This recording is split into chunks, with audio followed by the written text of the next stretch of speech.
ธอบอกฉันว่าเธอรักฉันจริง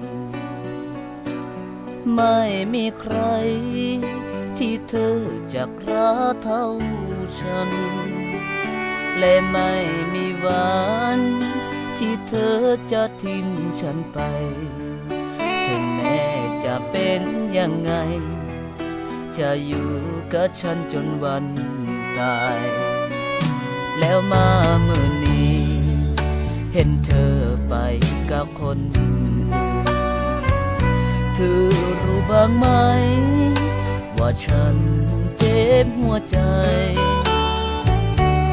น้ำตาไหล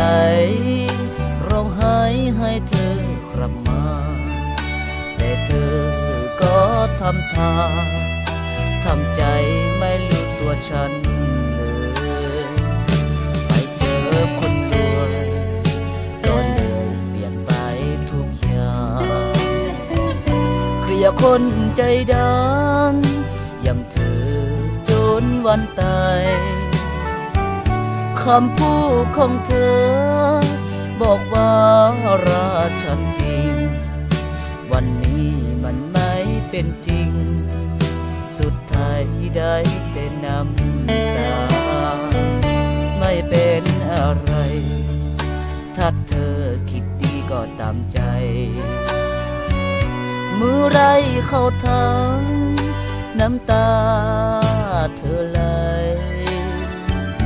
แล้วเธอจะรู้สึกเจ็บตัวในใจว่าคนที่รักเธอจริงเป็นฉันไม่ใช่คนลว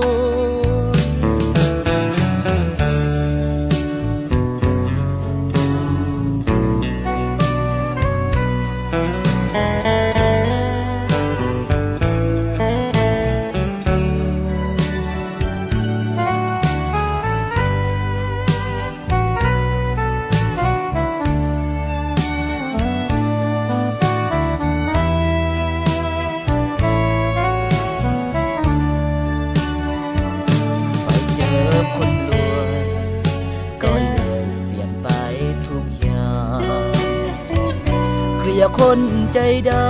ำอย่างเธอจนวันตาย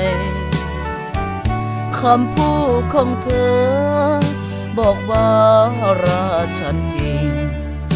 วันนี้มันไม่เป็นจริง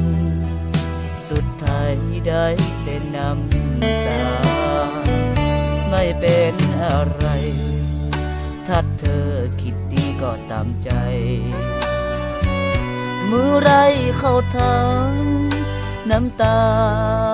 เธอไหลแล้วเธอจะรู้สึกเจ็บตัวในใจว่าคนที่รักเธอจริงเป็นฉันไม่ใช่คน